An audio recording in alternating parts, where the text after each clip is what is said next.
হারিয়ে যাচ্ছে শেরপুরের 7টি আদিবাসী সম্প্রদায়ের নিজস্ব মাতৃভাষা ও সংস্কৃতি। পরিবারে চর্চা কমে যাওয়া ও নিজস্ব ভাষায় পড়ালেখার সুযোগ তৈরি না হওয়ায় এমন অবস্থার সৃষ্টি হয়েছে বলে মনে করছেন তারা। ভাষা রক্ষায় তাই কালচারাল একাডেমি ও পাঠ্য বইয়ের পাশাপাশি প্রতিটি স্কুলে শিক্ষক নিয়োগের দাবি উঠেছে জোরে সোরে। শাকিল মুরাদের তথ্য ছবিতে প্রতিবেদন।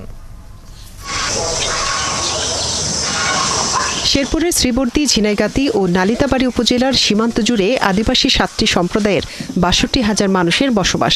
এর মধ্যে গারো, বর্মন, কোচ ও হদি সম্প্রদায়ের সংখ্যাই বেশি।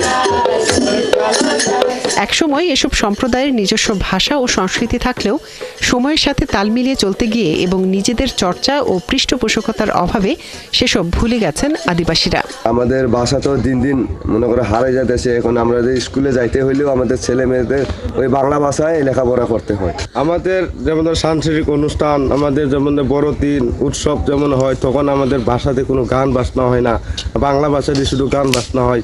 এদের একটি অংশ শিক্ষিত হচ্ছে আধুনিক শিক্ষায়, আর অল্প কিছু মানুষ স্কুলে নিজস্ব ভাষা ধরে রাখার চেষ্টা করছে। কিন্তু তাদের শিক্ষক সংকট দীর্ঘদিনের। তাই ভাষা ধরে রাখতে প্রতিটি স্কুলে বইয়ের পাশাপাশি সংশ্লিষ্ট শিক্ষক নিয়োগ ও একটি কালচারাল একাডেমি প্রতিষ্ঠার দাবি তাদের।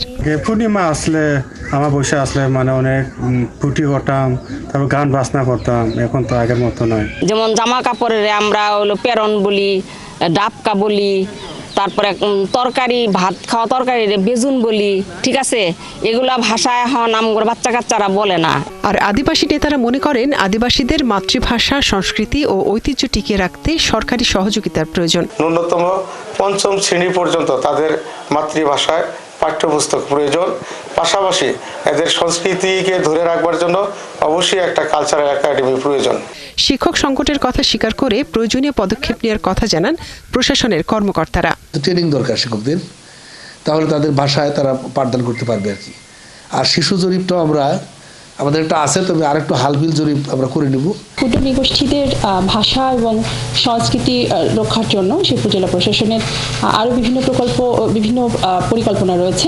সেই পরিকল্পনাগুলো ধীরে ধীরে হয়তো বাস্তবায়ন করা হবে। বেসরকারি সংস্থা আইইডির আদিবাসী সক্ষমতা উন্নয়ন প্রকল্পের পরিসংখ্যানে বর্তমানে শেরপুর জেলায় বসবাসকারী 62,000 আদিবাসীর মধ্যে গারো সম্প্রদায়ের আছেন 34,000, বর্মন 17,000, কোচ 4,000, হাজং 1200, হদি 4,500, ডালু 1200 এবং বানাই সম্প্রদায় রয়েছেন 100 জন।